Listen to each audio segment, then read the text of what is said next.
ರಾಜ್ಯ ಸರ್ಕಾರಿ ನೌಕರರ ವೇತನ ಭತ್ಯೆ ಪಿಂಚಣಿ ಪರಿಷ್ಕರಣೆಯ ಬೇಡಿಕೆಗಳನ್ನು ಪರಿಷ್ಕರಿಸಲು ದಿನಾಂಕ 19/11/2022ರಂದು 7ನೇ ರಾಜ್ಯ ವೇತನ ಆಯೋಗವನ್ನು ರಚಿಸಲಾಗಿತ್ತು. ಅದರಂತೆ ವೇತನ ಆಯೋಗವು 24/3/2024ರಂದು ವರದಿ ಸಲ್ಲಿಸಿರುತ್ತದೆ.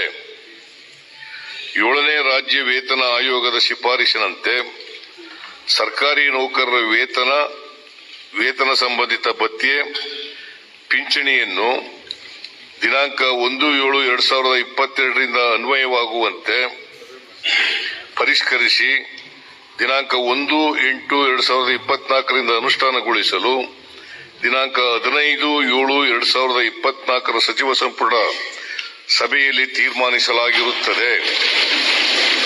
ಅದರಂತೆ ದಿನಾಂಕ 1/7/2022ಕ್ಕೆ ನೌಕರರ ಮೂಲ ವೇತನಕ್ಕೆ 31% ತುಟ್ಟಿ ಭತ್ಯೆ ಮತ್ತು 27.50% ಫಿಟ್ಮೆಂಟ್ ಸೇರಿಸಿ ವೇತನ ಮತ್ತು ಪಿಂಚಣಿಯನ್ನು ಪರಿಷ್ಕರಿಸಲಾಗುವುದು.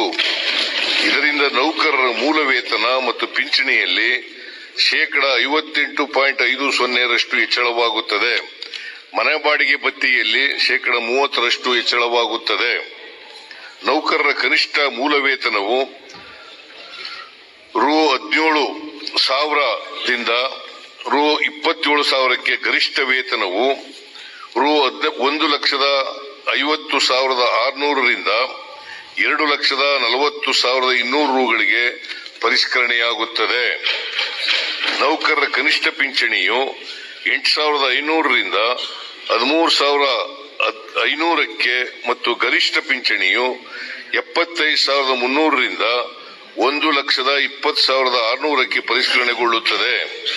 ಈ ಪರಿಷ್ಕರಣೆಯು ಅನುದಾನಿತ ಶಿಕ್ಷಣ ಸಂಸ್ಥೆ ಮತ್ತು ಸ್ಥಳೀಯ ಸಂಸ್ಥೆಗಳ ನೌಕರರು, ವಿಶ್ವವಿದ್ಯಾಲಯಗಳ ಬೋಧಕೇತರ ಸಿಬ್ಬಂದಿಗಳಿಗೆ ಅನ್ವಯವಾಗುತ್ತದೆ.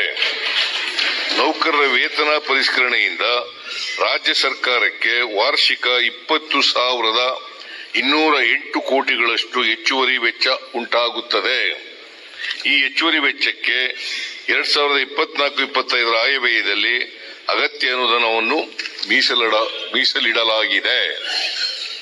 ಇದು 7ನೇ ಆಯೋಗನ 7th ಪೇ ಕಮಿಷನ್ ಅದನ್ನು ಜಾರಿ ಮಾಡಲಿಕ್ಕೆ ನಿನ್ನೆ ಒಪ್ಕೊಂಡಿದ್ದೀವಿ.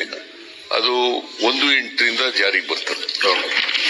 ಎಲ್ಲ ನಾವು ಕೂಡ ಅಭಿನಂದಿಸಿ ಇಡೀ ನಮ್ಮ ಸರ್ಕಾರ ನೌಕರರ ಪರವಾಗಿ ನಾವು ಕೂಡ ಅಭಿನಂದನೆ ಸಲ್ಲಿಸ್ತೇವೆ ಸದನವೇ. ಈಗ ಹೆಚ್ಚಿನ ಸುದ್ದಿಗಳಿಗಾಗಿ ಮುಳುಬಾಗಿಲು ಟೈಮ್ಸ್ ಯೂಟ್ಯೂಬ್ ಚಾನೆಲ್ ಅನ್ನು ಸಬ್ಸ್ಕ್ರೈಬ್ ಮಾಡಿ, ಶೇರ್ ಮಾಡಿ, ಬೆಲ್ ಐಕಾನ್ ಒತ್ತಿ.